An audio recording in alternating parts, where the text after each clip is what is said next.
Hello and welcome back to another Lord of the Rings live stream. Today we are continuing on in the progression series with the final scenario in the Sands of Harad. I don't know why I could not think of that about that. The Sands of Harad expansion. And so we are going to be trying this out, and I did say last stream that I wanted to try a lineup of the Rings of Power wielders, but I've been reading through this scenario and I don't know if this is the scenario to try that out, because this is a kind of a unique scenario where we're not going to be playing with all of our heroes that we start with. We get a unique, and we're going to be acquiring heroes as we go through the quest. And so I think I kind of want to try the Rings of Power like lineup. And when I'm saying Rings of Power, people who wield Rings of Power, not the TV show, um, who wield those rings all from the get-go. So I think this also is a really fun and unique deck building challenge. And so I think we're going to push that off to maybe next time. But since this is the last one in the quest, if we win, we get to unbox a new expansion. So we got we're gonna have to learn how to say this. The Mumakil. And so we've got this that we get to unbox if win. We win. There you go. Excellent. Hope everyone is doing well. Oh, let's get to deck building. So this is a 4-stage quest that we start out with 0 heroes. We get 1, 2, then 3, and we have to just place progress, place 5 progress. Hey Jared, how's it going? Good morning. Welcome. And then defeat an enemy to get the last hero. Now, for a lot of these, the first card that you play each round does not require a resource match, and so you're able to kind of get around some of those like super hindering deck building. So if you draw into the wrong thing, That being said, we also get one of these heroes, because let's just read this to make sure. We set the our chieftain aside how to play. Each player moves 1 copy of Sauron's enforcers to the staging area. Move each hero to the staging area. Each player takes control of a non-objective hero and adds 2 resources to its hero's resource pool. Remove each remaining objective hero from the game. For the remainder of the game, heroes in the staging area are in play but under no player's control. Immune to player cards effects, and the text boxes are considered to be blank. So we're going to start out with effectively 3 resources. And we're going to get these heroes, I believe, through the entirety of the game. So we have kind of the leadership one. I think that they each kind of lean into an aspect, but here's the leadership, kind of balanced stats, the 2 2 2 3. And then at the beginning of the planning phase, we get to add a resource to a resource pool, which is really awesome. We have the questing one. After we commit to a quest, we can look at the top card of the encounter deck, and then you can play or you can discard that card. This is a fun quest. Good. Yeah, it seems really fun. It seems really, really cool. You got the attack one. You can deal damage after he's declared as an attacker. I think this is definitely not who we're going to be taking. Mainly we need well, okay, they have 2 quests, and then the last one is the defense one with only the 1 quest power, which I don't think we're going to be able to take here. But after they are declared as a defender, we get to discard a shadow card. We are going to start with 1 Sauron's enforcers. Yeah. Which is going to be X is the stage number of the main quest. So we're going to start out with 1 threat on the main. And I'm kind of thinking that we have to push through. We have to get to place 1 progress on this stage so that we can get one of our heroes. And so it's kind of interesting. And also with Sauron's enforcers being 30, we have the lowest engagement cost, I believe, there's a 20. There's a warg in here that's 20, which is going to be annoying. But I think what we want to do is we want to pick our heroes such that our starting threat is pretty far away from 30, just so that we have a little bit of time to build up and get ready for not having heroes. So that makes me think hobbits. That makes me think of less powerful heroes, which I don't think is a huge deal, considering we may not have them for the entire time. And it makes me think of heroes that deal with resources. I'm thinking mainly here Theodred. So after Theodred commits to a quest, we can choose a hero committed to that quest and add a resource to that resource pool. So if we rescue Theodred at first, we can start just our resource generation, and because on stage 1 and 2 the first card does not need to have a resource match, we can ramp pretty quickly. That's kind of what I'm thinking. At least for one of the heroes. It's also a really low threat cost of 8. We're in like Hobbit territory at that point. So if we use Theodred for resource generation, low income, the only problem there is then we start to run into questing power issues, because if we're running, I think we're probably running Kalaleel at the beginning of the planning phase, add a resource to our hero's resource pool. That just seems really good. Seems really, really solid, especially if you don't have to require a match. I'm thinking what we do is we just run a stupid amount of allies and just have some fun with it. So that's kind of what I'm thinking. So if we go with Theodred, we also open up access to sneak attack, Steward of Gondor, a lot of our resource fixing things, and he's Rohan. So we can do some Rohan stuff. The only thing that would make that better if he was Gondor, and then we can, because Gondor has some resource stuff going on. I think the second hero, or okay, the other thought that I had about the one hero, or the first hero that we rescue, it could be something along the lines of like an Aragorn, someone that you can Voltron and just make them incredibly powerful and just throw all your resources into them. So that would be another thought. Or we just go Elrond and then Vilya everything. But I do like the way that this quest makes you kind of think. I think it's really, really good in that sense. We could go Theoden. We could just go all Rohan. Reduce the cost of first Rohan ally you play from your hand from each round by 1. And then on the stage 3 removes the resource requirement.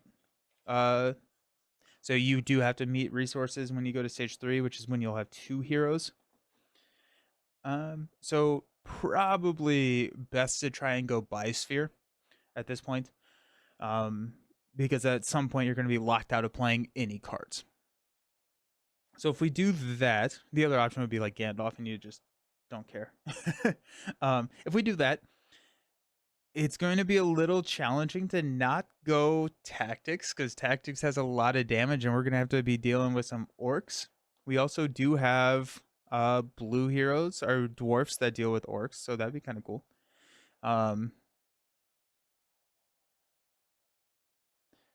Go Nori. Nah. Okay. Wondering if we go, what's our defensive option? Our defensive option could just be allies blocking, and we just run a huge amount of allies. And if we do that, we could actually lean into Rohan a good deal with Theoden.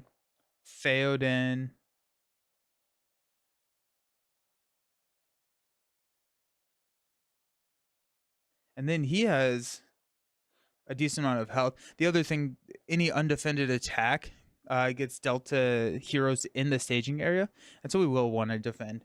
But Theoden does have 4 health, so we can hang out with Theoden. I haven't played Theoden in a while. Theoden seems like he is someone that can kind of do a lot of have a lot of impact when he comes out. And so I'm thinking Theoden, Theodred, that puts us at 20. So we want a pretty low cost, maybe Frodo. We go Frodo with the 7 threat cost, we could honestly go Dwalin, because we do have every single enemy in this deck other than one is an orc, and so after he attacks and destroys an orc, we get to reduce our threat by 2, and that's a threat cost of 9. It puts us really close to 30, which starts engaging everything. And so maybe Theoden is not the right call here, because that really hinders what we can choose. Go Glorfindel. Glorfindel just seems really good. At all times, Glorfindel seems good. Oh, and we have Legolas. I forgot about Legolas.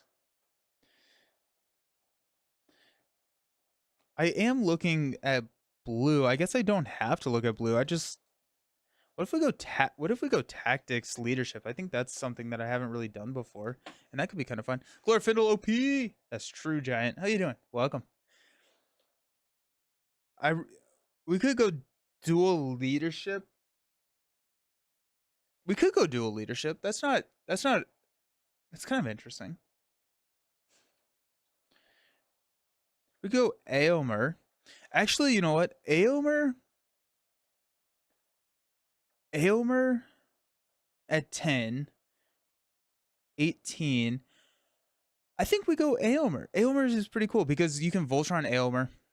And we'd probably grab Aomer second. We can Voltron Aomer, and that's our offensive answer. If we're using allies for our defensive answer, we're pretty. I mean, that's pretty good. We would want to go something a little bit lower. We could go Baragon for our defensive option. But I am trying to play. I am trying to play heroes that I don't normally get to the table. Honestly, Natasha would be kind of interesting. Our Miss N.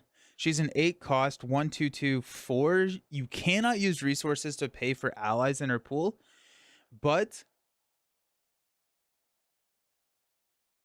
when she's attacking or defending, we can spend a resource to give her +2/+2, and then we can use all of our other resources. I kind of like that idea.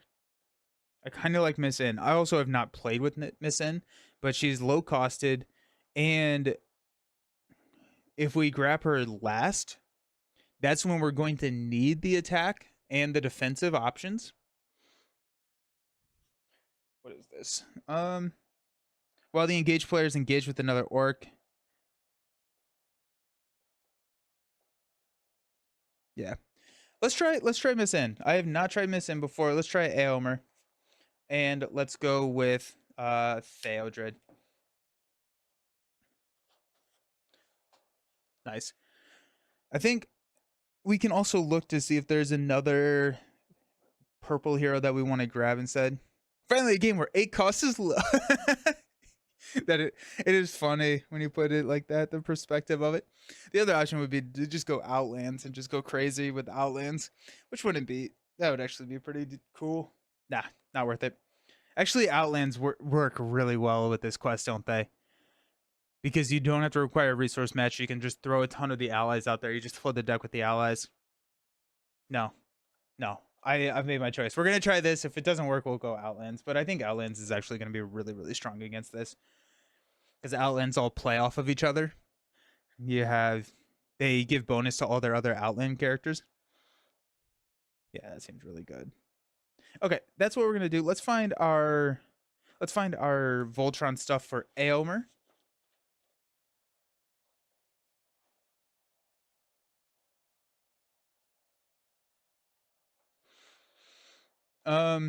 That is a starting threat of 26.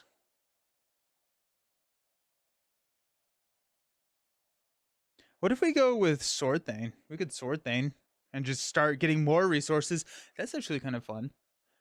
Attached to a unique ally belonging to any sphere of influence. That seems actually really challenging to set up. Because we'd have to play the ally first. Shadowfax.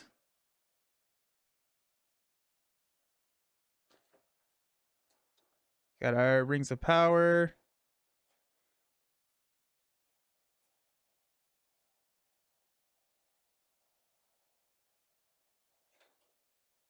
The other option would be to go Worm Tongue. If you go Worm Tongue, and then you can like use Threat to help pay for things, that can help you ramp pretty quickly.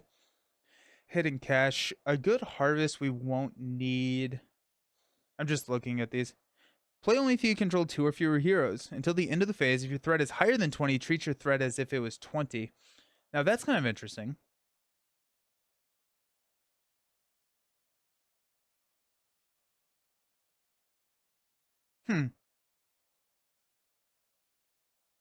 So if we go play only if you control 2 or fewer heroes, that would only be the first stage because these are heroes. Never mind. Never mind. So they count as heroes.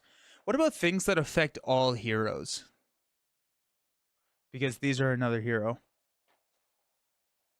While we're here, let's grab some Gandalfs.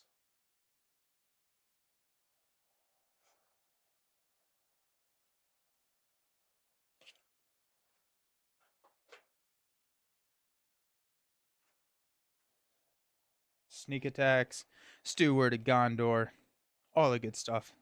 Probably want to grab 3 stewards.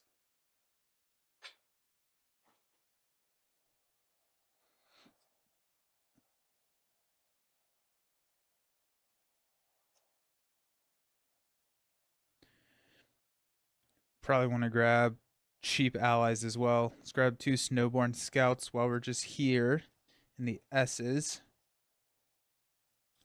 At this point, I think I've passed the Steward of Gondor.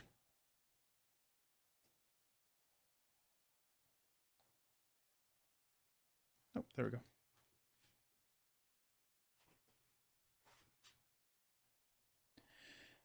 go. Um,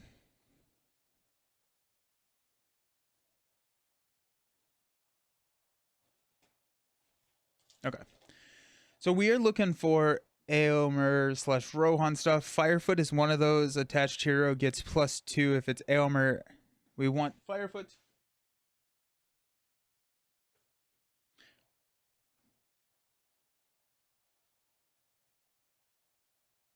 Firefoot is a mount. Firefoot is restricted, so that's good to know. Where's Firefoot?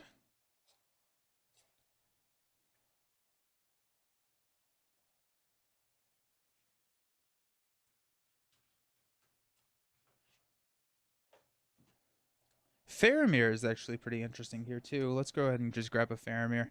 Probably run 1x. Just really help with some of that Blitz quest.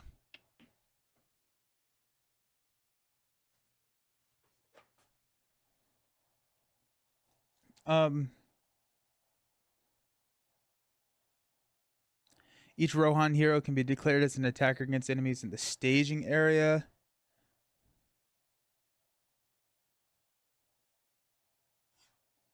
Attached to a warrior character.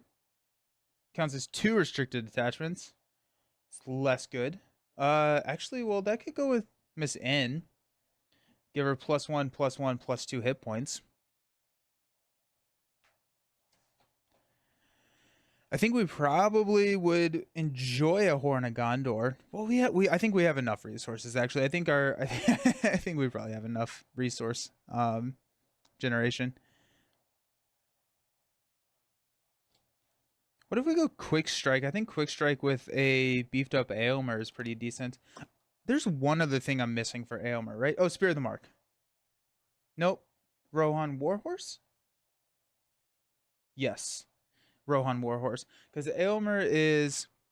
After a character leaves play, Aylmer gets +2 attack until the end of the round, putting Aylmer at 5. Firefoot is 7. And then Rohan Warhorse. Excess damage from Firefoot. Okay. I think we go Rohan Warhorse.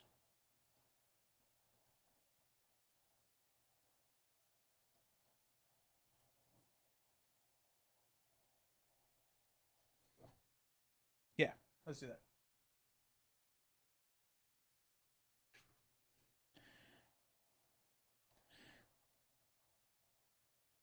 We'll grab 2 of those. And we're doing a lot of stuff where like it would be nice to have access to blue because there's a lot of Rohan stuff there. Optionally engage an enemy. Captain on Gondor could go to Aylmer if we just want to shatter theme and throw that out the window. Um,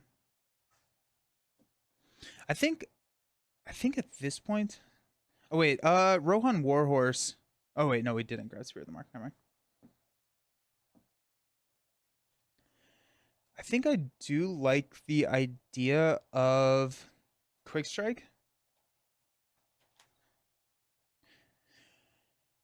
Because Aylmer can just take someone out and that solves the defense. So let's grab 2 copies of Quick Strike. Quick Beam! Yeah, let's grab 3.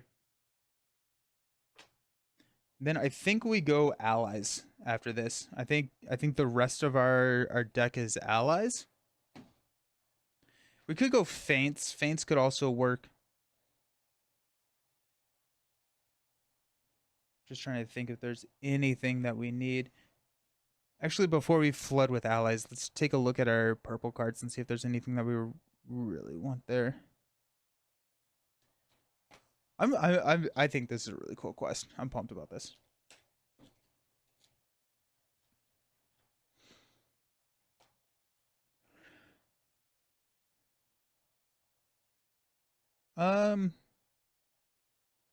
Anything that I need to be on the lookout for?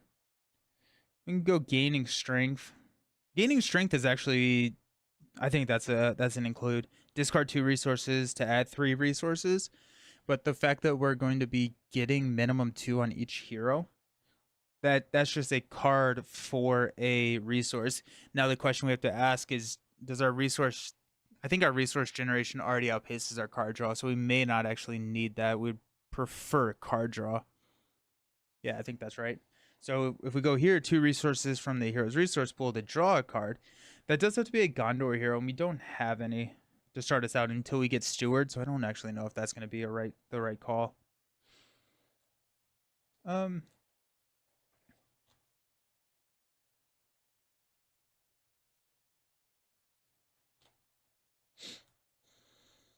Gondor allies. Nothing's really jumping out to me. Olorian could be kind of interesting to if we run all Sylvans, but we just don't have the synergy, the hero synergy for Sylvans. Heir. Nope, never mind. I was gonna say Heir of Mordor is interesting here because if we go with the hero that's going to be passing out resources, then we don't need it because they won't ever be exhausted because this exhausts after. Although we could go with Steward, that does combo with Steward pretty well. And if we can get ahead of the resource and we can use Steward in a later phase after we have, that's kind of interesting. So if we, yeah. Well, this readies Theodred. Let's try it. Let's try Air. I don't think I've ever played it. But so if we go Heir of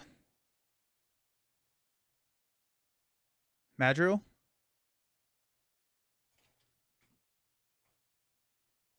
After the attached hero gains any number of resources from a card effect, exhaust this to ready the attached hero. That means Theodred readies himself, which is pretty interesting. If you give the resource to him, and then we can start having. Wow, we have very low quest power. I didn't think about that. We'll probably be fine. Our hero lineup is 3. That just means that we need to run with allies.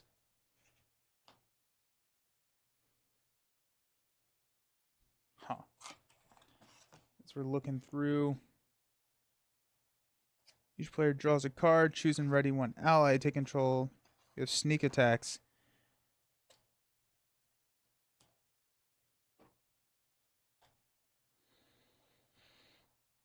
That's Steward, King on Mountain.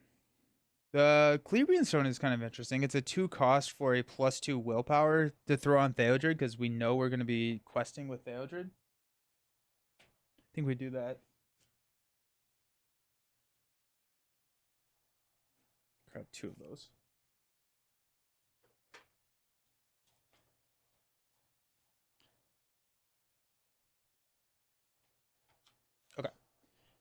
How many cards does that give us? 2, 4, 6, 8, 10. 2, 4, 6, 8, 10. 2, 4. Okay. So we got 26 cards. That seems like a lot of allies. We already have some allies in there. But let's go ahead and check out tactics, which is where our high questing allies come from. Okay. Bow for 1 weapon attachment. I wish that was not weapon attachment.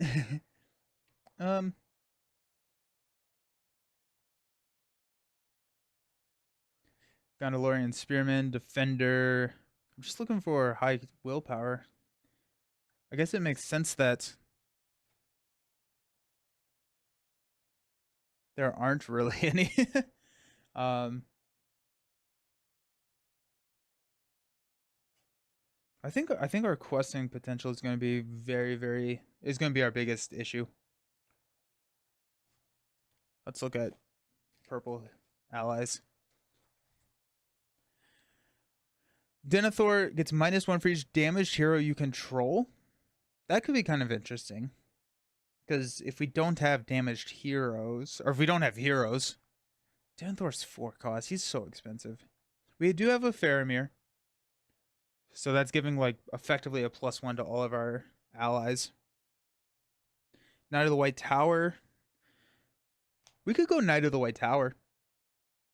Because I think Theodred's going to be paying for a lot of stuff, and Knight does have a lot of impact.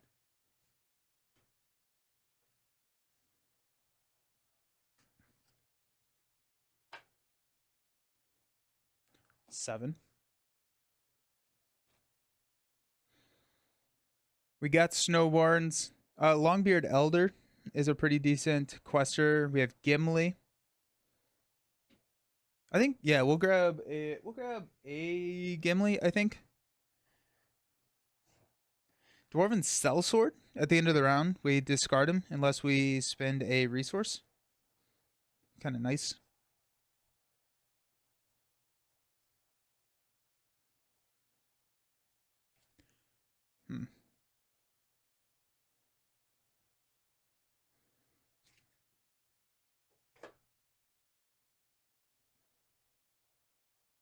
Ooh, Galadriel.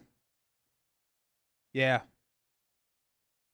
Yeah, Galadriel. We're running a lot of Galadriels because that's going to get so many of our attachments. Oh, yeah, Galadriel's fire. Yeah, 100%. Let's grab another one of her because she's going to solve a lot of our quest problems, but also get attachments into play. Hello, Ramp.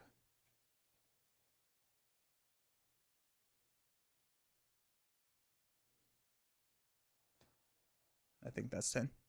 It's a pretty good quest ally for Treebeard. A bit of a longer quest so you can get value from his resource generation. Oh, interesting. And run Ents. 2, 4, 6, 8, 10. I like that. I like that. I'd be down. Let me grab who was I looking for? Gimli.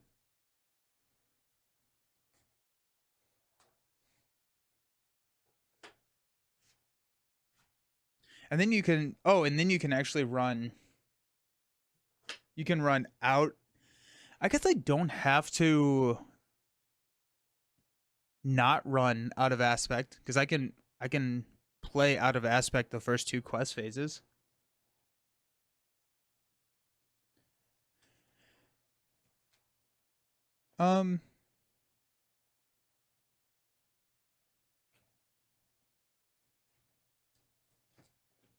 We go Treebeard. Let's grab all of our int allies. Quick theme.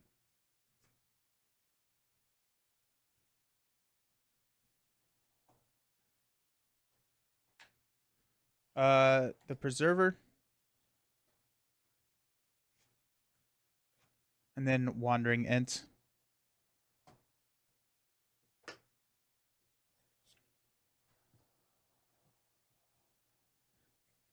That's 2, 4, 6, 8, 10. You got 9 left. Let's look. We have double tactics, and we haven't really even touched tactics yet. which I don't love from a deck building perspective. Go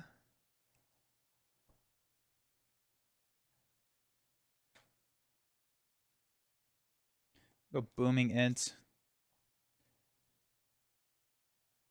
Ooh, skin bark. Attacking alone against an orc enemy, they don't count its defense. That kills, I think, everything. Not the Warg Rider, but that's fine because they only have 1 defense. We're gonna go Skinbark. Skinbark seems really good here, because so many of those are orcs, and just 1 attack we can just throw it. Plus, I haven't played Skinbark before.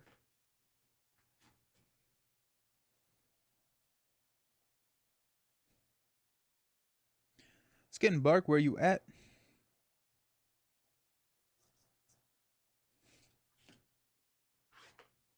We're getting so many cards. Miss N's resources go to her abilities, so no big deal. Oh, that's true. That is very, very true. Thank you. Yeah.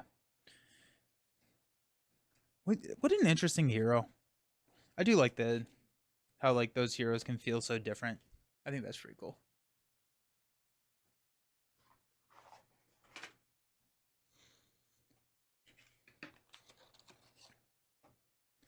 We go Dern Dingle. That's going to help with some of the defense.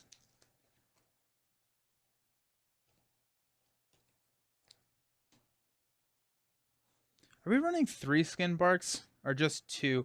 I think 3 skin barks is not out of the question. I think we go 3. I think skin bark, they are unique though. So actually, I'm not going to do that. I'm going to go booming. I'm going to go Dern Dingle.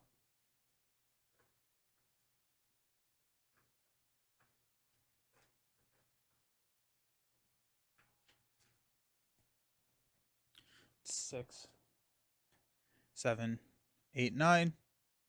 2, 4, 6, 8, 9. We have 1 slot left.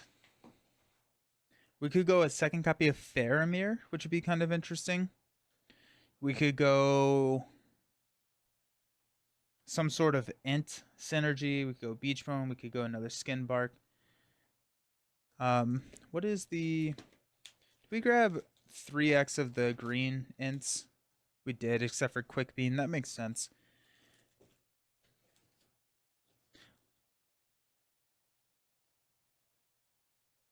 Go... I was gonna say Legolas, but I don't know if that's the path forward. We could go...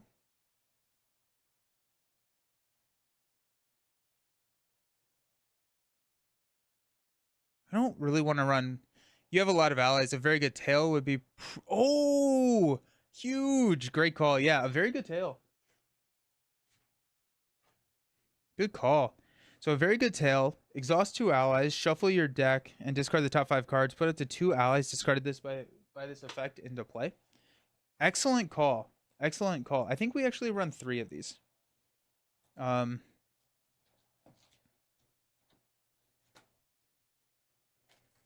Love that. Love that idea. Nope. Cost 0.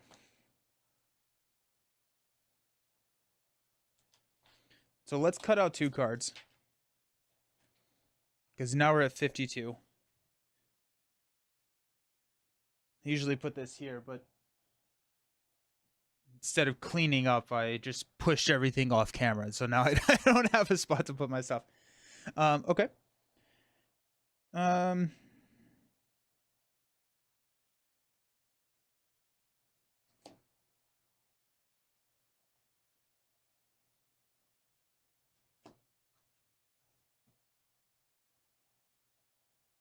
Cut an air. There's 1 to cut 1 more card. We could cut a...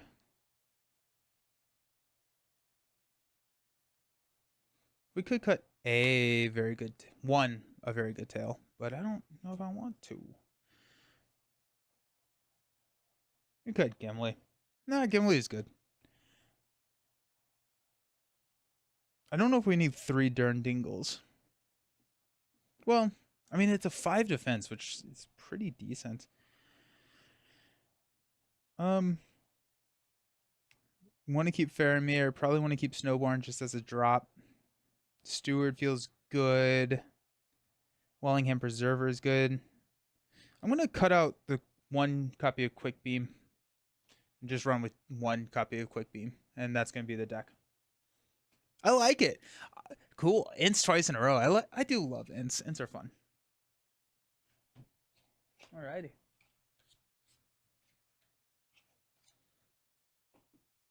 Let's do it. A tribe of Haradrim have rescued you, but their village is attacked by orcs. Set the Orc Chieftain aside out of play. Each player adds 1 copy of Sauron's Enforcers to the staging area. Boom, just like that. Ooh, I don't have my tracker.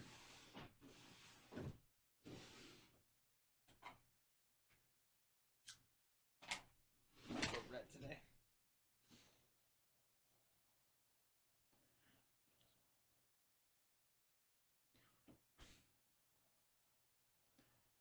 Okay. Each player takes control of an objective hero and adds 2 resources to their resource pool. I think we're gonna go with the resource generating one. I think that's just gonna be so nice to just flood the field with allies, and then we don't have to worry too much about like the quest. And it's only 1 less quest power than the quester, although the quester does seem really good. Round 1 is pretty important, so fingers crossed the encounter deck is just yeah, right? I feel like this could be a just turn 1 be over. But that does start us with 4 resources, which just feels really good. Remove each remaining objective hero from the game. For the remainder of the game, heroes in the staging area are in play. Yada yada yada. Text considered blank. Damage from undefended attacks must be dealt to a hero in the staging area if able. The first card each player plays each phase does not require a resource match. After placing progress on the stage from questing successfully, each player chooses a hero he owns in the staging area, takes control of that hero, and exhausts it.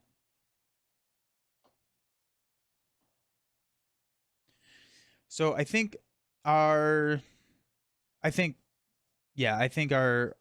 plan is to hopefully grab something that can help quest in round 1. We're showing 1 threat, and we're going to be questing with 2, so we do need something to help with quest. So if we grab Theodred on round 1, then our resource ramp starts to happen. The quest hero is Federal is really good. It's hard to pick a different one in solo. All 4 of them have merit. That is fair. Just being able to see what's coming, that does get us into our resources really easily. Are these considered basic heroes?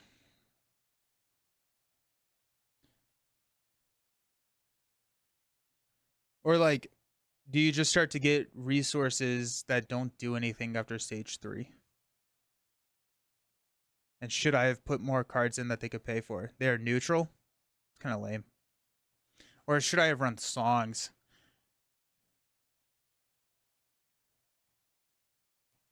I don't know. That's interesting. I think 3 questing seems really good. We can guarantee a turn 1 pretty much. Let's try that, because I also think if we grab Theodred, our resources can be pretty good. Our resource like control can be pretty nice. Though having an extra resource every single round seems really good. I guess we'll just mulligan fairly hard for Steward. Songs are neutral allies. Envoy is great to turn the resources into... Ooh, Envoy is good, yeah. I didn't think about that.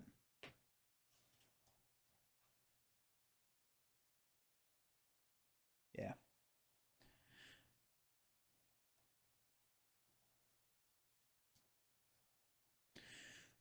Yeah, I think this helps a lot with early game, and then the resource one could help a lot later game.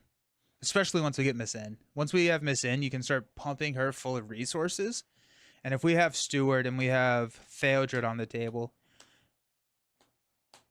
then we don't need as many resources probably. Interesting.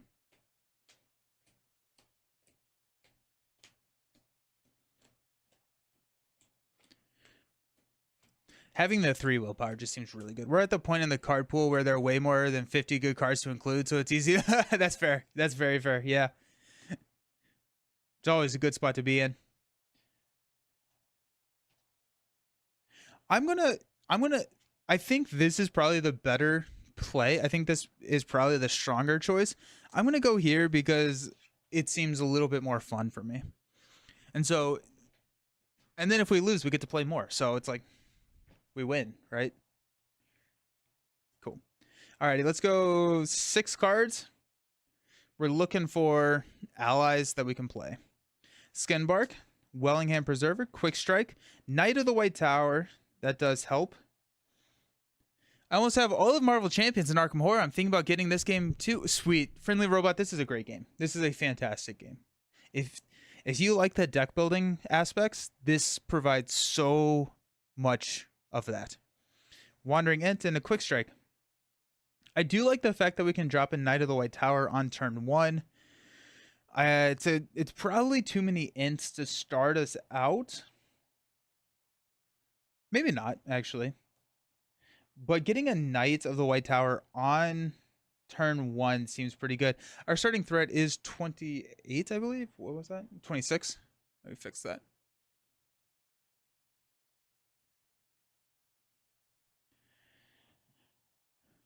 I don't think the quick strikes really help us too much here. I'm going to mulligan this.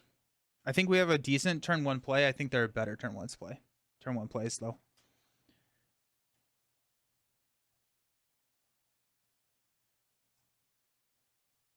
That would give us 4. I think we would have been okay. I think we would have been fairly reliant on card draw. 2, 4, 6. We're stuck with it. We're stuck with it, my friends. Alrighty, what we got? Snowborn Scout, Knight of the White Tower, Steward of Gondor, Booming Ent, Wandering Ent, and a Gandalf. That's what I would say is a much better starting hand. We're drawing into a Rohan Warhorse. We're going to get a resource and give a resource here. And let's ride. I've heard Lord of the Rings LCG is good, but it was an earlier design, so it's not as good as Arkham Horror Marvel Champions. I would say it's different. Of the 3, this is my favorite. It's more... I think the learning curve is a little bit higher, not in terms of rules, but in terms of like how to exploit the game to benefit yourself is, I think, harder in this game, just because there's a lot of like phases, sub-phases, like this, then you can take actions, then you can do this, then you can take actions. So I think it's a little bit different. Marvel Champions was my favorite. Marvel Champions is where I started, and it was my favorite, but as the card pool expanded, this became my favorite. I also just love this IP. You know what? Let's just start. We're going to throw a Knight of the White Tower onto the table. So Knight of the White Tower's resource cost must be paid for by a single hero's resource pool. That gives us 4 questing power. And let's just go all out. If we lose here, we lose here. Okay, we lose. Oh, shoot. Okay, while Jungle Trail is the active location, each location in the staging area gets -1 threat. Reveal a top card and counter deck to travel here. Okay. So that shows us 5. So we increase our threat by 2. Ow. Well, that's a little scary.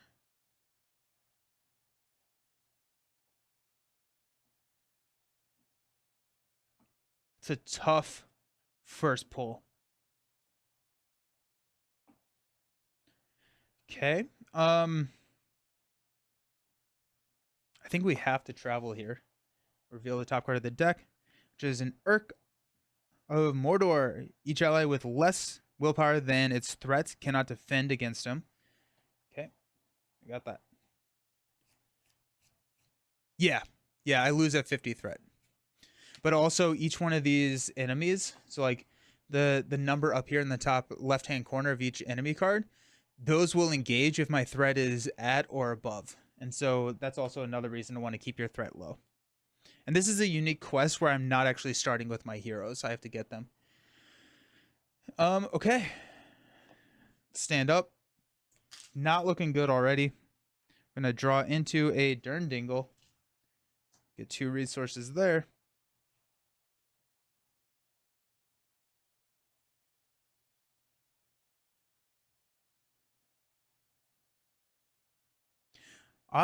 We're in trouble.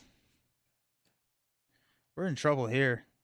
Yeah, so normally you start with 3 heroes, and the reason that the deck building in Lord of the Rings is so much more vast, I think, than the others, is you don't have any hero-specific cards or anything, so you just build a deck of 50 cards, and based on the sphere that they're from, like I have 2 red, there's purple, there's also green and blue, those resources are what can pay for other. Don't forget the force effect on Enforcer.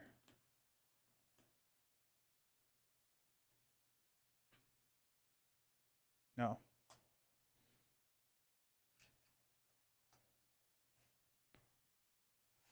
Gross. Thank you. Okay. So we got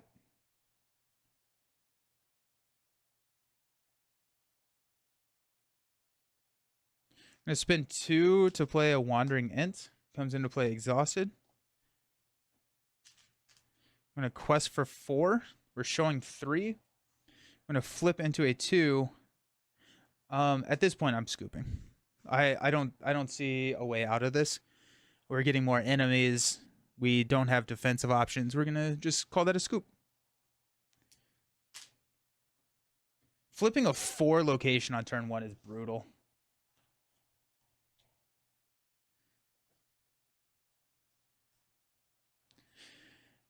I feel like Knight of the White Tower is a decent turn 1. And the encounter deck was, in fact, not gentle. No, that was mean. That was real mean. I mean, even with the 3 quester, we would have been in the same situation. We wouldn't have been able to get out of that. I think if we flip that 4, we're probably scooping, which is a little unfortunate. I assume there's like Gondor, Mirkwood, Rohan, and all that. They all have different strengths and weaknesses.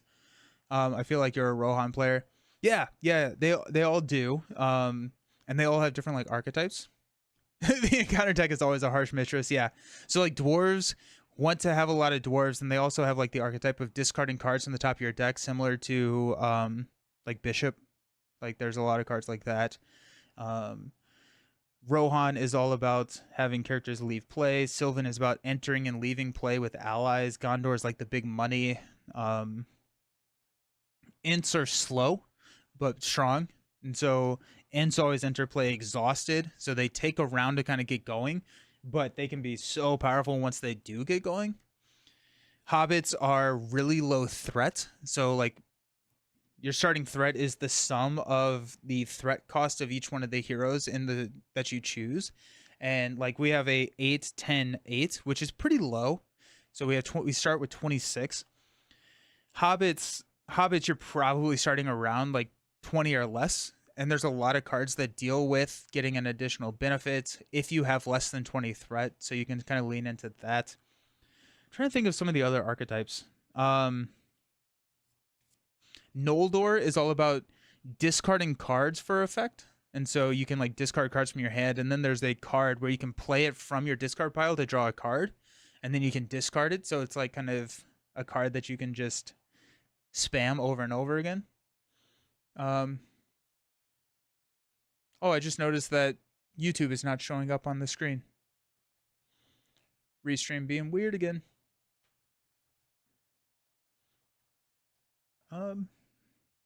Gondor is also a lot of allies. There is no ally limit in this game, so it can get a little crazy. But it's fun. Alrighty, let's get 6 cards. Dunedain. The Dunedain archetype is all about having enemies engage with you and how many you have, and then they have like traps where you can like stop enemies from activating. You sold me on this game. I'm buying the core set and Fellowship of the Ring. Sick. I would also recommend not to try and get you to spend all your money, but the core set in this game is the weakest of the 3. I think maybe not. Maybe Arkham could be considered the weakest, but I think the core set is not super great. They have starter decks now, like they have dwarves, Rohan, Gondor, and elves. I would say pick up one of those alongside of like Fellowship potentially, because that really can show you how the deck building can be done. And it comes with like really good precons. Like they're actually really good cards. And those precons have a higher distribution of cards that are not going to be in the repackaged content. And so you're not like double buying some cards. We got Galadriel, we got Steward of Gondor, we got Wandering Ent, Faramir, Dern Dingle, and a Booming Ent. I don't know if I want to play Galadriel turn 1.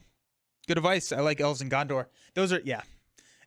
Elves, of the starter decks, Rohan is probably my favorite mechanically, but I do love the Elves. The Elves are sick. Yeah, I don't know if I want to play Galadriel because any attachment, I don't want to attach to the basic hero. I guess I could. We could go Wandering Ent and a Durndingle and just kind of assume that we're not getting a hero turn 1, but we could drop both of these allies and then have 2 Ents ready to go on turn 2. And we have a defensive option, so we can pull this guy down here. And then next round we could play the Booming Ent. So we wouldn't engage this round, but we could engage next round and defend with the Durndingle. This feels like a pretty decent hand to keep. We have Steward ready to go. We have Galadriel ready to go. We have Ents. We have Faramir for a later turn drop. I'm gonna keep this hand. We're gonna top deck into a Snowborn. Okay. We're gonna get 2 resources. Normally we only get 1 resource. Keep in mind the first card each phase ignores resource match, so you couldn't play both Ents. Oh, it's only the first card. That's tough then. Ooh, gross. Okay. Well then. Cool.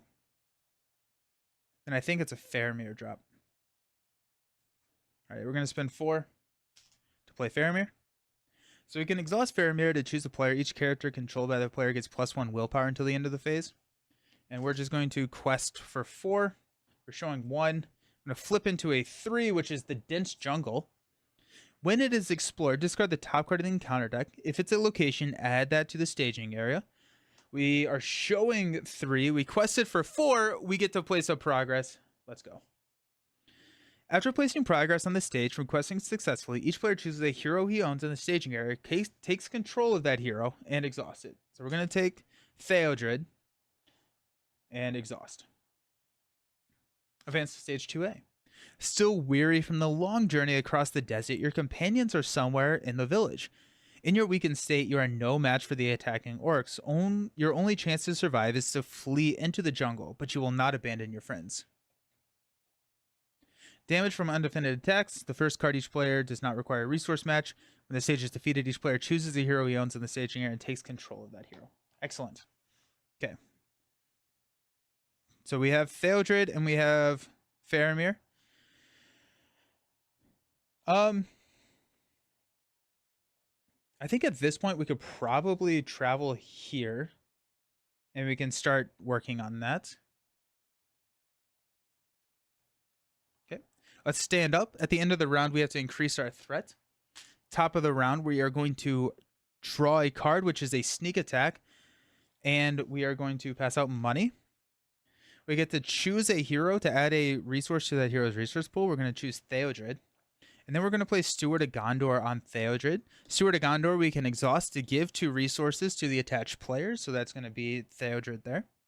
And actually, before we do that, no, I think we have to do it like that. We could go Galadriel. We're just going to go 1 because the first card played does not require a resource match. Yeah, we're just going to go 1 for a Snowborn Scout. Place a progress on our active location, but now we have a defender. Because it's only the first card that ignores resource. which is fine. Okay.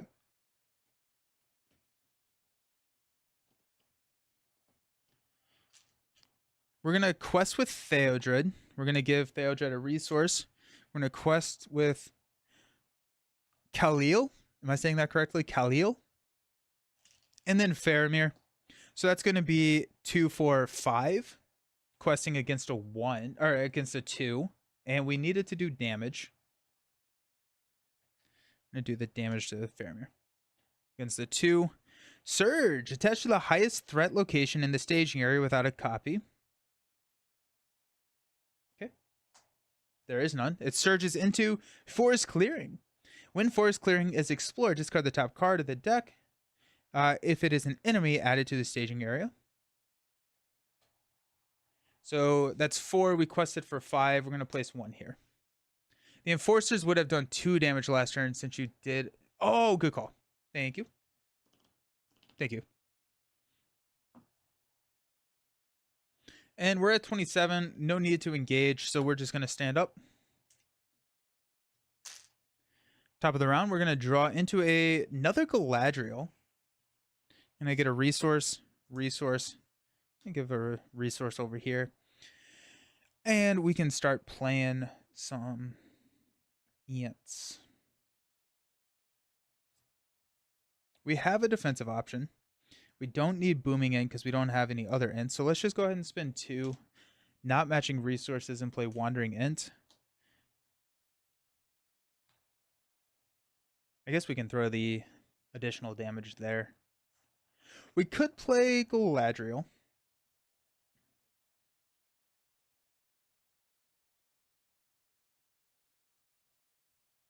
Does Galadriel get us anything? The only attachment that we would really want to grab is the Celebrian Stone. Rohan Warhorse could also be kind of interesting. Do we have any other attachments? We do. Why can I not think of them? We have the horses, Celebrian Stone, Steward. If anything, it's just more quest power this phase. And then Faramir, actually. I think we do. Yeah. Let's go 3 to play Galadriel. We're going to search the top 5 cards of our deck for an attachment of 3 or less and put it into play. Or we could just whiff. Oh, Celebrian Stone, let's go. Let's go. Oh, Air of the Madrid. Oh, okay. Good call. Yeah. But we got the Celebrian Stone. Attached to a hero. Attached hero gains +2 willpower. If it's Aragorn, he also gains a blue resource icon. Let's go. That's hype. That's nice. That's real nice right there. Oh. Sometimes it's fun to be a little risky. Excellent. So now we have a 3 quester on Theodred. Woo! Alrighty. Put the remaining cards back in any order. Shoot. I shuffled it. It was... What was it? It was Sneak Attack. Wellingham. It was...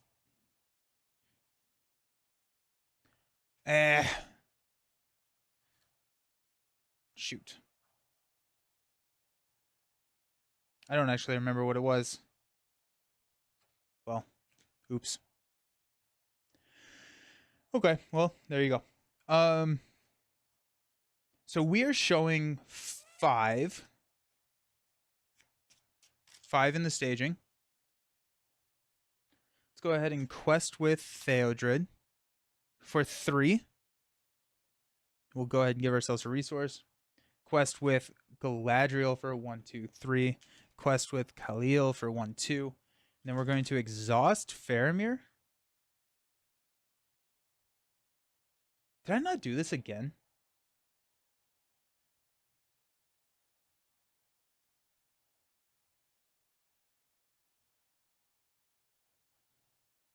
Snowborn, Sneak Attack, Booming in. Oh, thank you.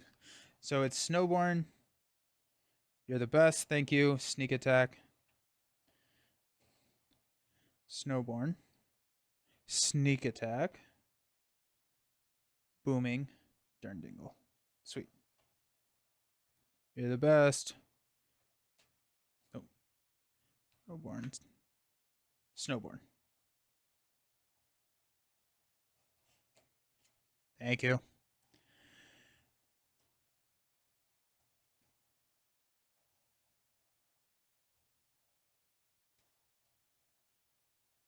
I've definitely gone 2 rounds, so I need 2 more damage here. Okay, that guy has to go. That guy has to go. The bane of every LCG for getting a triggered effect. It's a lot easier when I can just rewind this stream. Yeah, right? Okay, so we get to put these on top in any order. Let's go with Snowborn. Do we have... Okay, so our off aspect is going to be probably Durndingle next turn. So we don't need Durndingle. We'll probably go Snowborn. I think at that point we can probably grab Booming, Durndingle, and Sneak Attack. Yeah, I like that. Sneak Attack doesn't really do anything. But we can throw the damage on Galadriel this time if we don't take out the Enforcer.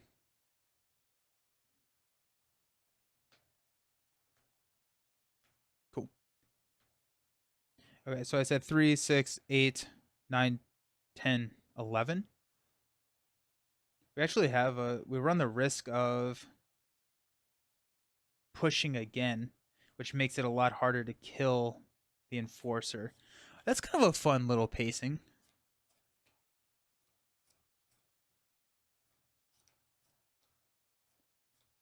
Interesting. And if he's dealing 3 damage, that's really bad for us. We could hit Galadriel. I don't want to push.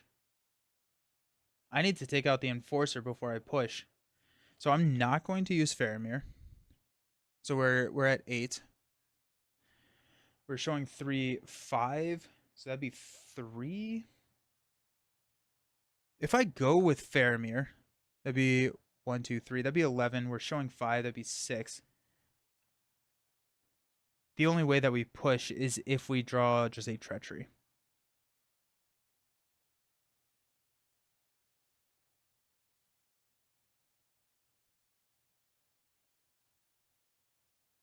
Actually, we're just going to quest with Faramir.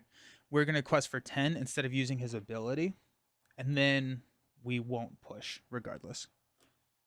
I'm going to show when revealed until the end of the phase, increase the total threat in the staging area by X, where X is twice the stage number. So it's 4, 7, 9. We quested for 10. That's going to clear here. Then discard the top. If it's a location, it is not added to the staging area. We're good. That's nice. That was nice right there. Cool.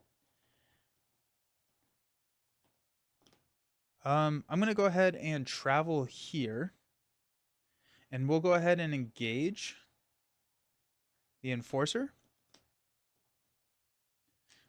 We're gonna go ahead and block the Enforcer's attack with Snowborn. No shadow effect. Snowborn dies. Awesome. We don't have any way to attack back, so we're going to stand up. We're going to assign the damage to Galadriel, and then she gets discarded at the end of the round. This damage, Galadriel. And we start to have our Int army online. Let's go. And we're showing 0 in the staging. I like that. Let's go ahead and pass out some money. Got 1. We got 2. We're going to get 2. I don't actually know if I gave the steward money. I'm going to draw into Snowborn. First doesn't match our resource. We're going to play Durndingle. Comes in exhausted. I'm going to spend 1 to play a Snowborn to place a progress here. We could go Galadriel again, but I'm gonna we know 3 of the cards and we know that they're not attachments. You scam me thinking this is an actual movie stream. Wait, what? I don't think I get it.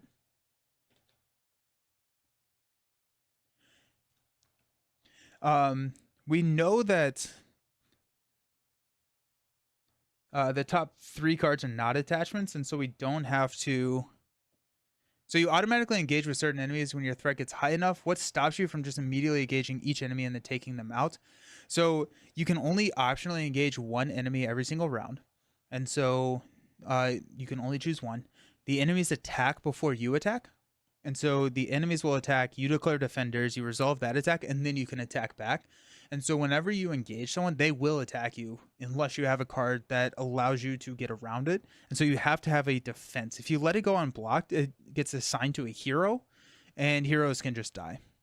So, and there are decks that want enemies. There are decks that don't want enemies. So there's a, it's a that's a fun part of the game, is trying to figure all of that out. We do not want to push again. Mainly because we don't want to make this a 3.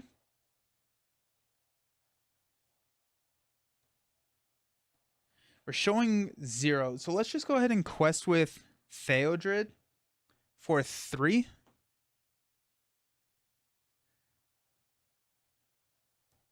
We're showing 0. I don't think I actually want to go any more than that. And then we can actually probably swing back for 2, 5. We have lethal here if we block with the Snowborn here. So let's quest with 3. We're going to get a money. I'm going to draw into Mordor. Yikes. Okay. Attach to an orc enemy. When revealed, attach to an orc enemy and return that enemy to the staging area. Counts as a mount attachment with the attack. So he gets +2, +2, +2, and +2 hit points when the attachment enemy leaves play, added to the staging area. That is brutal. That's a tough card. Yikes. Okay. Okay. So he goes back to the staging area. He's now a 4. We quested for 3, so we increase our threat by 1. Alrighty. Well, that's not great. We could optionally engage them.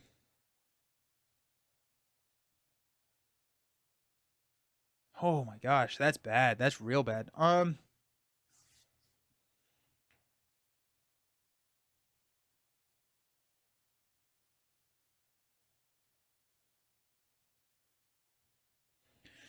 If we optionally engage them, we have a block here, and we can throw. He has 4 defense now, so we can throw 5. We can throw 1 damage at him. We need a Gandalf, I guess. I'm not 100% sure how to combat that.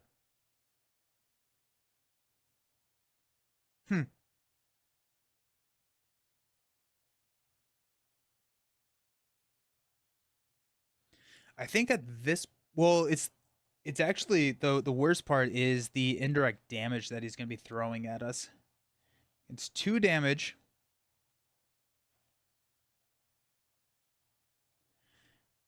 We could. He's going to have a 4 attack next round, so we could block with a Dern Dingle. We do have the Snowborn. Ow. Thank you for the subscription. How you doing? Hope you're doing well. Thank you. I appreciate it. Okay.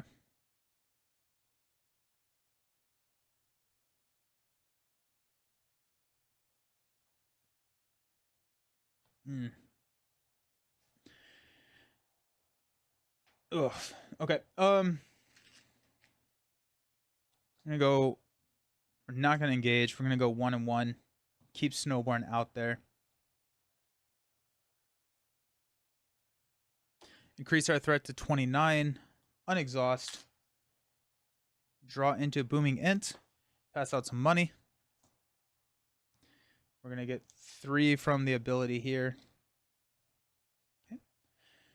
Let's go 2 for a Booming Ent. Comes into play exhausted. Gets +1 attack for every damaged Ent we have. We have our defensive option here. We also could chomp with the Snowborn. But I would like to get the damage here. And then we can damage here. Then Booming Ent is swinging for like 5. And that's our answer there.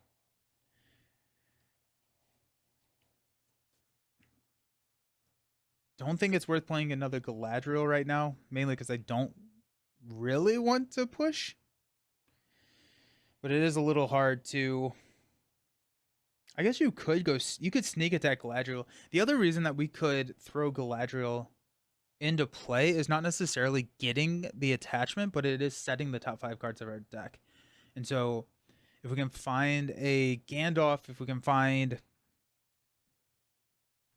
different allies, that could be a big help.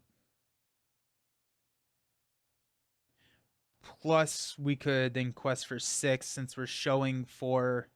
We're showing 4, so we could quest for 6 pretty easily. We know it's Durndingle and then a sneak attack. I think I need the benefit of that right now. I'm gonna actually save the sneak attack. We're just gonna play for Galadriel straight up, and we're gonna look at Durndingle, sneak attack, Wellingham Preserver, quick strike, and a Sword of Gondor. Okay, so we can't put Sword of Gondor into play. We're gonna bury that. I think Wellingham Preserver goes on top. Sneak attack. Or we could go quick strike. Quick strike could be kind of interesting. Toss that Sword of Gondor ASAP.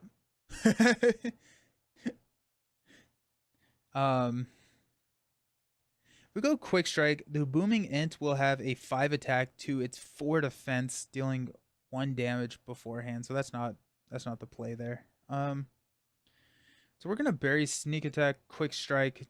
We're gonna go this. So Wellingham on top, start healing some stuff. Durndingle, plus also having a 3 willpower, and then we can get Durndingle onto the table. But I think I would rather get Wellingham onto the table earlier. That the warg is mean. Warg is mean there. I can see how the quest person being able to discard the card seems so good. And like we didn't really need the money. Okay, let's quest for 3. 1, 2, 3. We're gonna give ourselves some money. And quest for 1, 2, 3. And I think at that point we are going to not quest anymore. So we need to deal 7 damage effectively here. We're going to have a 1, 3, 4, 5. Actually, we may just not engage, because then we don't have to defend him twice. Yeah, I don't think we're actually going to engage him.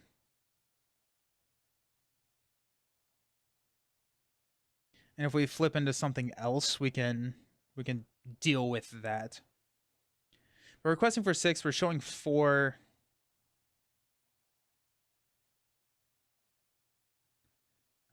If we have to engage based on a failed quest attempt, that's fine. We have Snowborn that we can block with. Actually, we'll probably block with the Durndingle, because that'll give us a +1 attack. 6 showing 4. Let's ship it till the end of the phase. Increase X by where X is twice the number, so it's +4. So we're showing 8. We quested for 6. Increase our threat by 2. Now we will engage because we have to. Okay. So we've got a attack of 2. We're gonna block with the Durndingle. No, we're gonna block with the Snowborn here. There's no reason to block with the Durndingle. Giving the +1 damage to the booming int doesn't matter because the booming int is exhausted. So we're just gonna block with the Snowborn. It's gonna be 4. Attacking him, he gets +1. If it destroys the character, reveal the top card of the encounter deck. I hate that. Southron Obama. X is the stage number. Travel. Each player spends a resource to travel here. That's actually fine. Totally fine. Okay. We will swing back for 1, 3, 4, 5, 6, dealing 2 damage to him.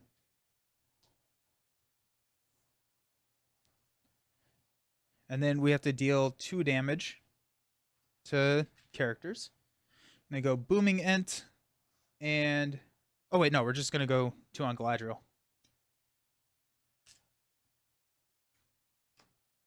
And Galadriel gets discarded at the end of the round. So that worked out. Let's stand up. Booming Ent is online. I repeat, the Booming Ent is online. Okay. Alrighty.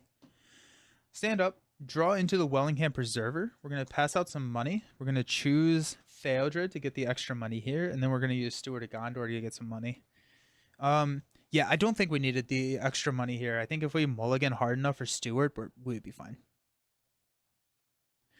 First card does not require a resource match. I'm going to play Wellingham Preserver. Comes into play Exhausted, but whenever we ready Wellingham Preserver, we get to heal a damage off of an Ent character. Which is nice. We don't have any other plays. We need card draw.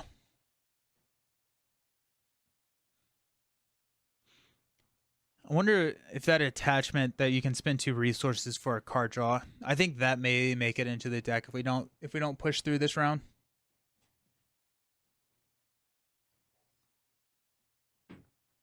Okay. We are showing 2.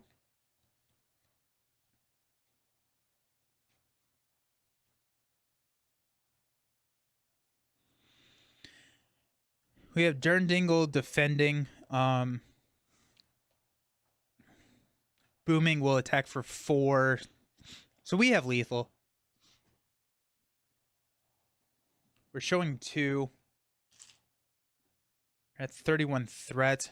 I think Gandalf's actually may be needed for threat reduction because this is going to be like a longer game, like you were saying, Jared. So we may need to do that. Let's quest for 3 with Theodred. We're showing 2.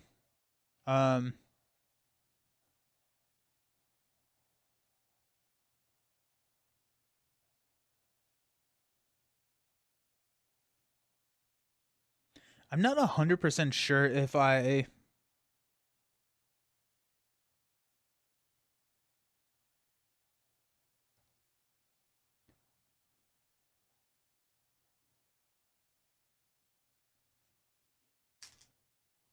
going to go 3 to 2. Flip, attach to an orc enemy and return that enemy to the staging area. Limit 1 per enemy. So I think this stays here. I think this just gets revealed like that. Requested for 3 will increase our threat by 1. This guy will engage us. Okay.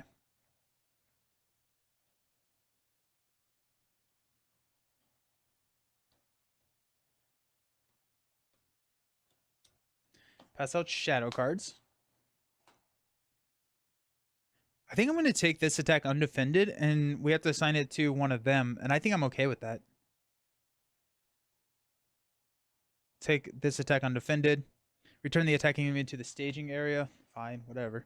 And then 2 damage on Miss In. And then we are going to defend the Enforcer.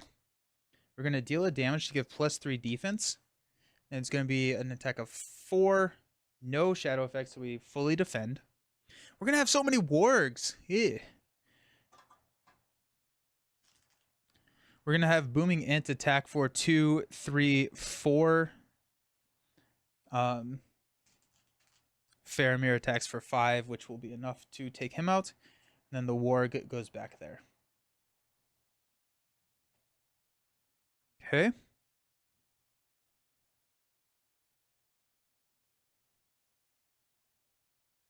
Gross.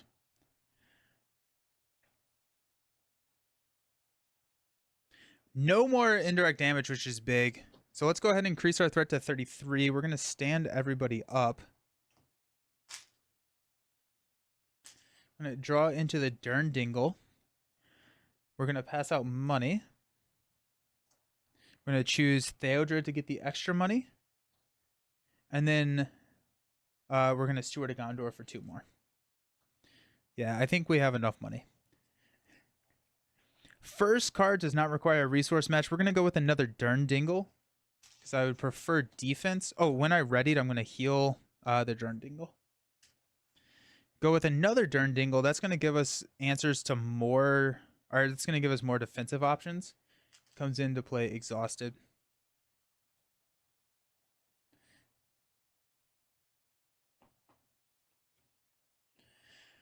So we're engaging both of those. We can block with... They're only attacking for 2. We honestly could take them undefended and go on Aylmer. I don't really think I need to do that, though. We're showing 4 in the... or 6 in the staging area. I don't think... I kind of, like, don't want to clear this. Because if I clear this, then there's a chance that we get another enemy. Which is very scary. But I think we're going to defend with... the Dirndingle and the Wandering Ent. So those are our defensive options. Booming Ent can take out one of them. And then the other one we'll just deal with next round. They're not huge threats. So let's go ahead and quest here. We get another money. That's 3, 6, 7, 8.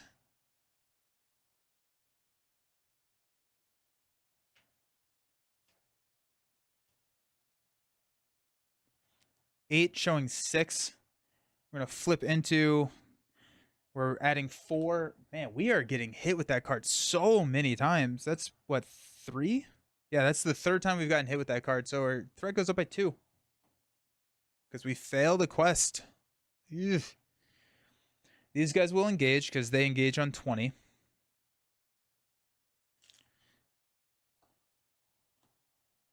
I'm going to block with Dirndingle, dealing a damage so it has 5 defense. Discard a random card from your hand. I'm fine with that, honestly. Top is even, bottom is odd. Sneak attack, alrighty. No damage. We're going to block with the Wandering Ent, so 2 to 2. Attacking enemy gets +1 if it destroys a character. It does not, just gets 1 damage. Booming Ent is going to swing back for 4 and take this guy out.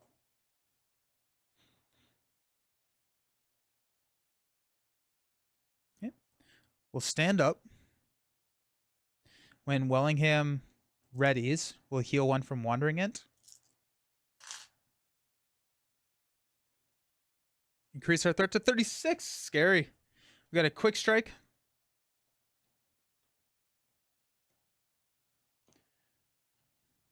Get money.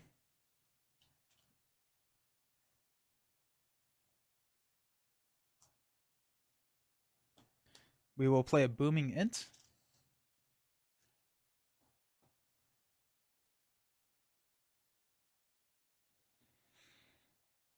At this point, I'm okay to push.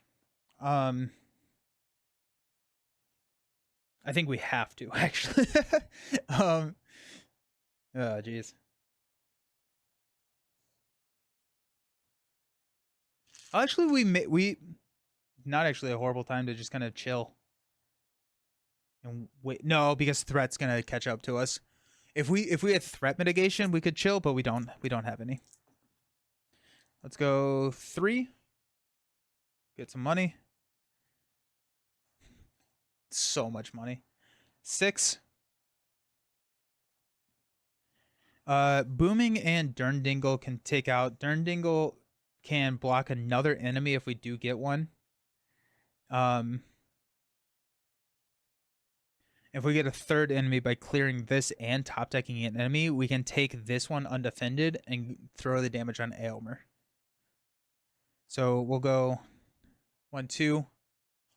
And we'll exhaust Faramir to give 1, 2, 3. So that's 11, showing 2.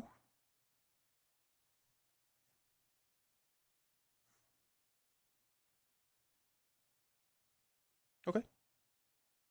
11 showing 2. We're going to flip into a Forest Clearing. When it's explored, discard the top card of the encounter deck. If it's an enemy, add it to the staging area.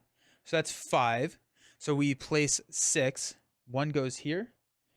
After this is cleared, we're going to discard the top. If it's an enemy, we're good. And then 5 gets placed here. We get to choose a hero. It's going to be Aylmer. And we're going to exhaust. Honestly, actually, we don't have any of the things that soup Aylmer up. And our defensive wall is in place. So we may not need Aylmer right now.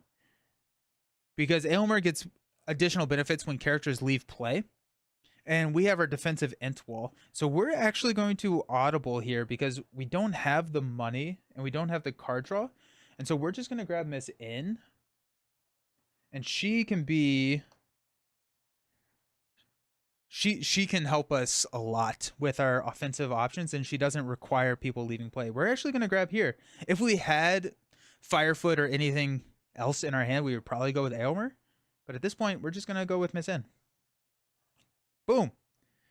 When revealed, each player searches the encounter deck and discard power for an orc enemy and adds it to the staging area.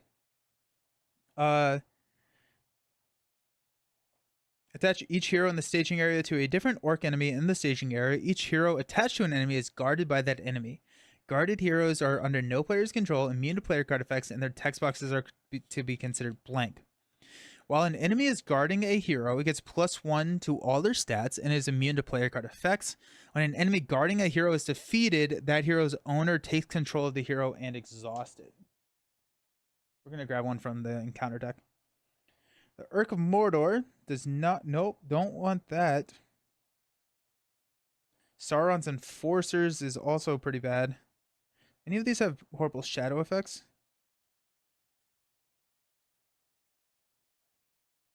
So that's the other thing that I probably want to remove from the deck. If we go to Mordor, it's going to have 5 attack. It will engage us now. We could block with the Dern Dingle and probably not lose. And then we could actually take it out this round, I think, with a Booming Ent. Yeah, okay. So, Aylmer is now guarded there. And then we get the shadow effect out of there. Okay.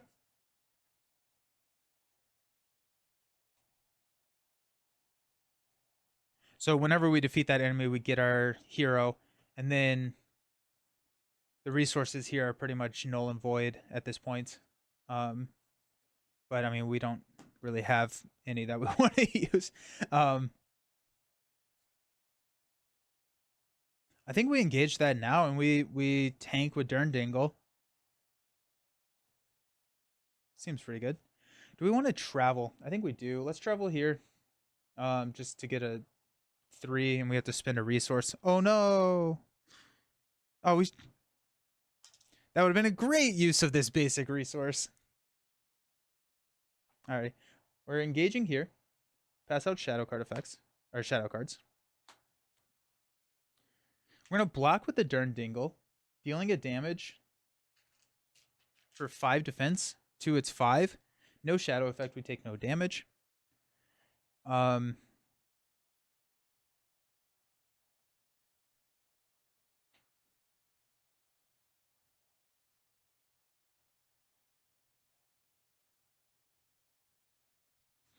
Dern Dingle will block with 5. Discard an attachment you control. I think we go Steward to Gondor. I think we have enough resources here. We're going to toss Steward. We have so many resources. We don't need Steward. Okay. Booming Ent is going to swing for 2, 3, 4, 5. And we need to do a total of 7. So that's 5. Wandering Ent is 7. That takes out here. We're going to get Aylmer, who's going to be exhausted. Do we have any more? No, everyone's exhausted. Alrighty, so we got this guy still. That's fine. I am really happy that we got both of our heroes that round. That seemed pretty good. Okay.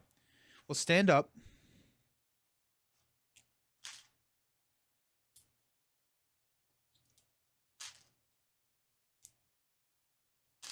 Increase our threat to 37. Draw a sneak attack. Oh, and we have another steward coming. We're fine. Honestly, I would prefer having the steward out so we can throw it on Miss N. Yeah. Steward on Miss N at this point in the game. That actually worked out really well because we got all the resources and we got the ramp we needed from Steward here. And now we can transition Steward over here. Sick. Alrighty. Let's pass out some money.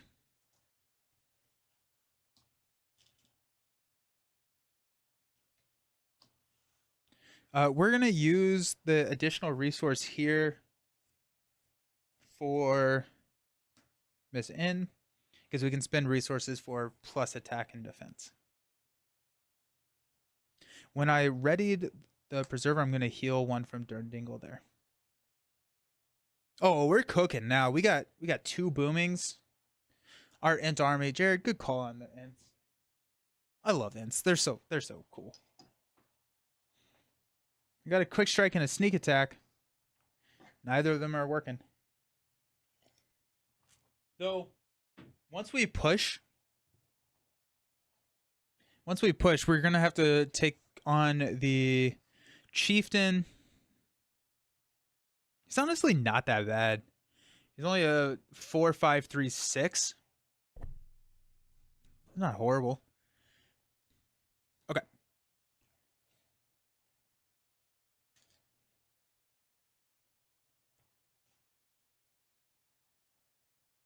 We're going to quest with 3. 6. We're showing 3. There's a 4 here. We want to do a little bit more questing. 8. 10. 11, 12, 13, 14. Requesting for 14 to 3. Yeah, we're good. Flip into Sauron's Enforcers. Here he is. Okay. We have so much health soak, so we're gonna be fine there. Okay. So we're showing 6. We quested for 14, so we place 8, 4, 4.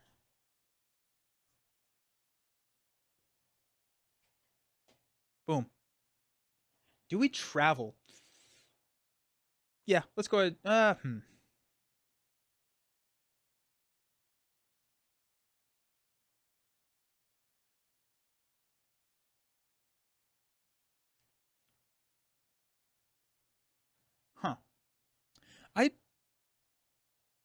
I don't think we travel. Right? I think if we want to hold back, we can. And it's easier for us to hold back because the threat is 3 versus the 2 progress here. And when we clear, there's a chance we get another enemy, which makes it harder to kill the chieftain. And if we need to, we absolutely can blitz through this quest. We're kind of holding back a little bit so that we don't have to deal with the chieftain quite yet. So cool. Okay, we'll grab here.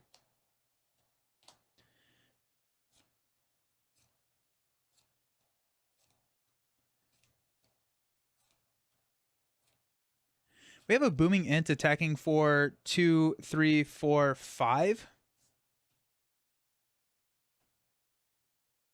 Which is not enough to take out the enforcer, just like with a quick strike.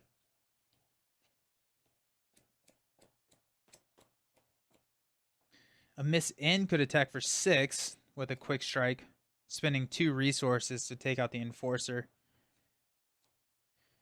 I think the worst case scenario is us losing an attachment, and the Clearian Stone is not good, but it's not horrible.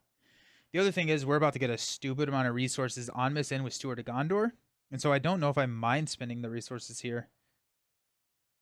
And I kind of want to chump block and lose characters when Eomer is ready to attack. Yeah, let's go ahead and spend 1. We'll spend 2 to play Quick Strike. While she's attacking or defending, spend a resource. And do that, so she's going to attack with 6 and take this guy out. No shadow effect, so we would have been fine, but better safe than sorry. And then we have an attack of 2. We're going to block with Dingle, deal a damage, so it's a defense of 5. It gets +1 or 2, it doesn't really matter. No damage. Booming Int is going to kill this. See, the Ints get so powerful. It's so cool. Okay.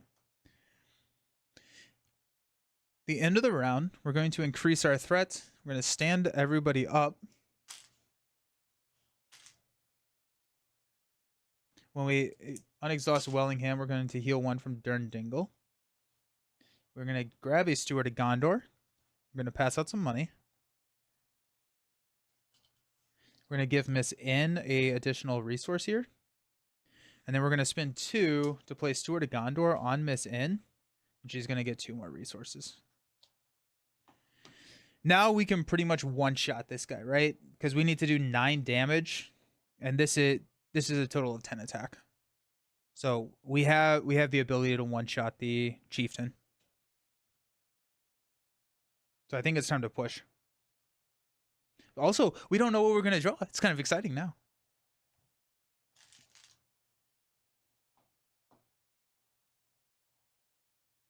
Nilsson, what's up? Hey, Griffin, how you doing? We're commanding an Ent army. That's what we're doing. We're having a good time with it, too. How you doing? We are going to quest forth 1, 2, 3, 1, 2, 3, 1, 2, 1, 2. Is Treebeard in this game? Yes, Treebeard is in this game, both as a hero and an ally. The ally is considered significantly better than the hero, which is kind of funny. I do have Treebeard in my deck. I have not drawn him. This game would be much easier if I had drawn him. But basically, he also, as an ally, he collects resources that can be used to pay for Ents or used to ready Ents. So he's like the rallying cry of the Ents, and he's really good. I actually don't even remember what the hero version does. That's how little I use them. So we're at 14. And exhaust Faramir to go 1, 2, 3, 4. So we're requesting for 14. I'm not familiar with this game, but I saw D20's video saying that Gandalf in this game is basically Nick Fury in Champions. Yep. Red gloved man in Arkham. But yeah, I currently have 3 versions of Gandalf. There's a hero version and then there's 2 ally versions. The first Gandalf that was ever printed has like the whole like comes into play, get an awesome benefit, then leaves play at the end of the round. The Gandalf in this game is relatively better than the Gandalf or than Nick Fury in Champions, I think. Gandalf in this game is insanely good.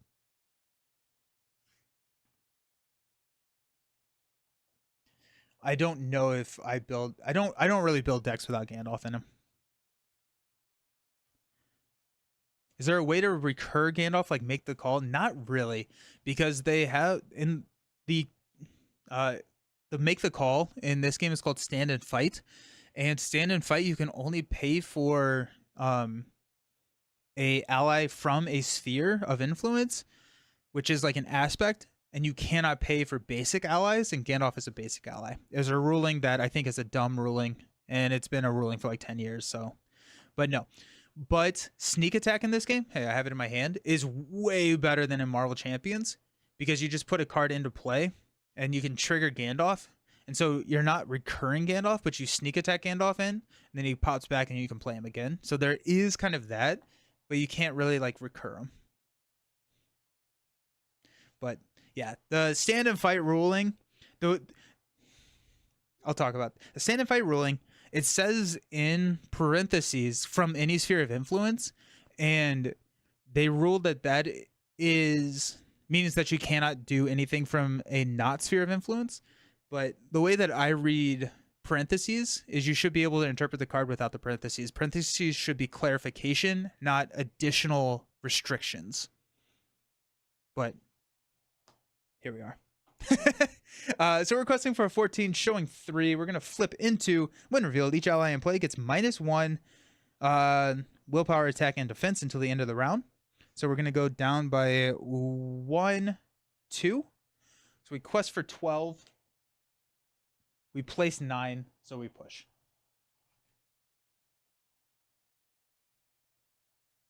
Okay. Add the chieftain to the staging area. Shuffle the encounter discard pile into the encounter deck and reveal 1 encounter card per player.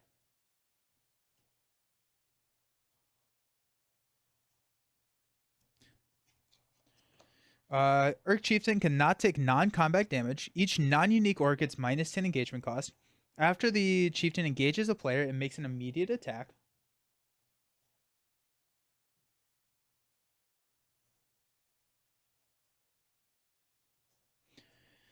So we're going to take an attack of 5, and also at the end of the encounter phase, It engages the player with the most non-unique orc enemies.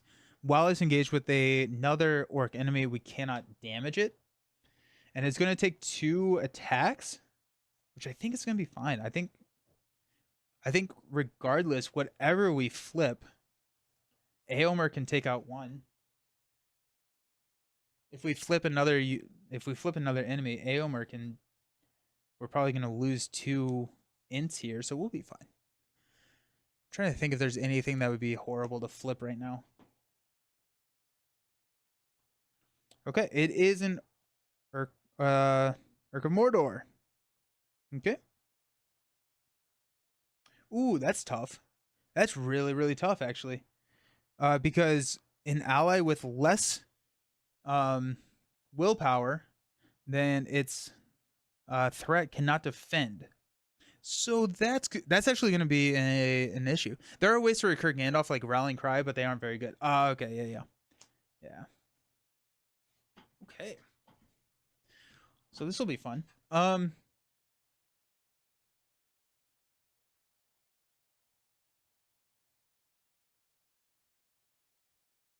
So both of these guys are going to engage us. We're going to make an immediate attack here. Of 5. This actually is very, very dangerous now. Okay.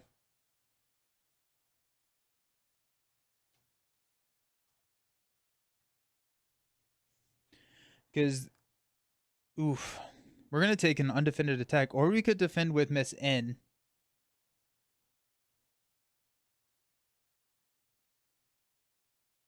But if we take the attack undefended, we could pitch Theodred.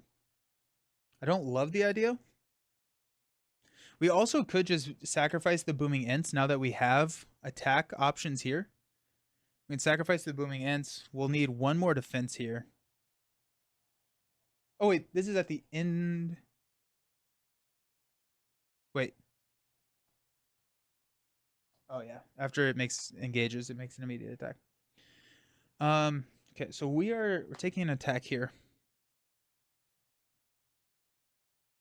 But we lose the Durndingles. We potentially don't lose the Durndingle to a defense here. We lose it here, though. So let's go ahead and let's block Booming here. No shadow effect. We'll lose the Booming Ent. Because everything gets -1 defense. Okay, now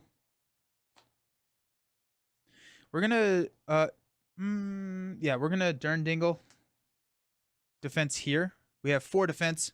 Assign X damage among characters, where X is the stage number of the main quest. So we're gonna assign 4 damage among characters.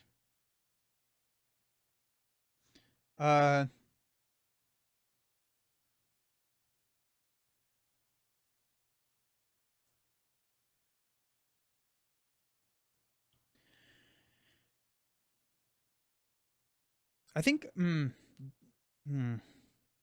may want to keep the Booming Ent. I may sack the Durndingle here against this attack, but the Booming Ent's going to be crazy damage, which we do have a lot of damage already. Let's go 1, 2, 3. Now the Booming Ent swings for 1 billion. We'll block with the Durndingle here. We're not going to do the damage. 5. That does take out the Durndingle. Aomer is up to a Aomer is up to a 7 attack. Oh wait, we can't defend. We cannot defend. Shoot. Okay. So the Booming Ent is still alive because we can't defend there. Which means we'll just put 1 damage there instead of 1 damage on the Durndingle. We still lose the Durndingle. We're going to defend with Miss N. And he's attacking for 4. We kind of know that there was no shadow effect, but we'll have spent 2. So she's defending for 6. Cool. Okay. Pets on the Rocks. Better late than never to join the stream. Sorry. No, you're good. Welcome. Okay. So we have to take out the orc. We've only lost one, so this is a 5 attack.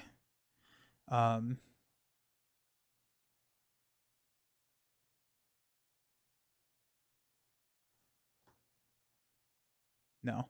Okay, so we're going to attack for 2, 3, 4, 5, 6, 7 to take out here with the booming end. Then we got 7, 12, which is enough to take here. Okay. Okay, that wasn't horrible. Stand up, go to 39.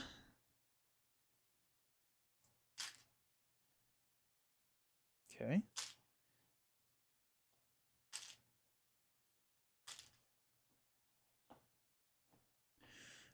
We increase threat. We're gonna draw into Knight of the White Tower. Let's go. Gonna pass out money. Gonna give the extra to Miss N.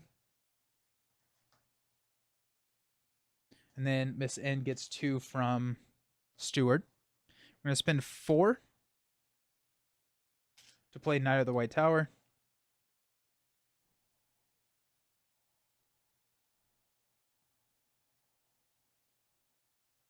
We have a sneak attack. But if we can push through, we're good. Let's count it up. I'm gonna go 1, 2. Oh, win Wellingham.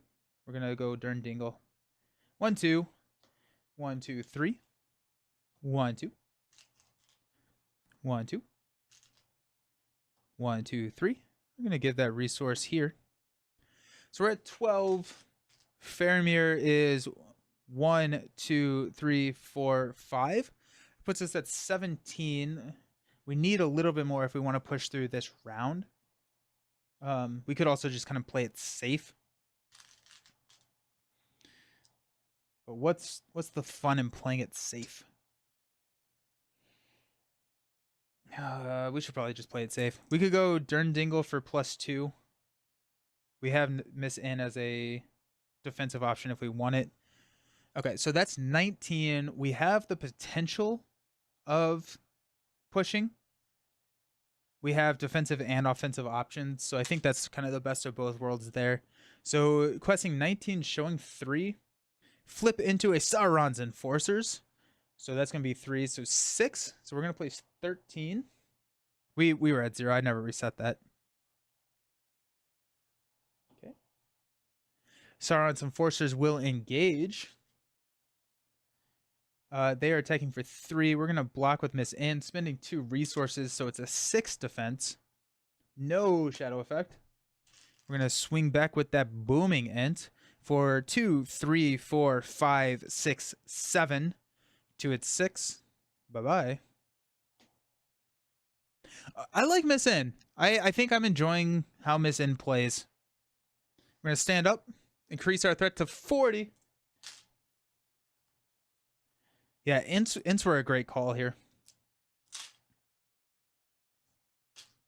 Draw into Firefoot. There it is. Nice. Pass out money. I'm going to give the extra to Miss N. Miss N gets Steward. I'm going to spend 2 from Miss N to play Firefoot because why not? We got sneak attack. We need to put 2 progress on the quest. Kind of cool. Pets on the Rocks for 3 stream streak. That's cool. Now I only need to create an Amazon. Miss N also doesn't have to spend until after the shadow effect is revealed. So, oh, that makes her even cooler. Nice. That's really cool.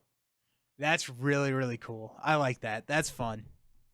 See, and like that's one of those things where when I say that Lord of the Rings I think is the more complex, it's things like that where it's like finding the flexibility and how the cards interact is a game in and of itself, and that can be kind of challenging, especially when you're approaching the game. But that's really cool. Alrighty, let's you think we can do this? Quest for 1, 2, 3. 1, 2. 1, 2, 3. When we readied, I'm actually not going to heal an int. So that's 8, 9, 10, 11, 12. Faramir is going to go 1, 2, 3, 4, 5, 17. How did I get 19 last time? I don't know.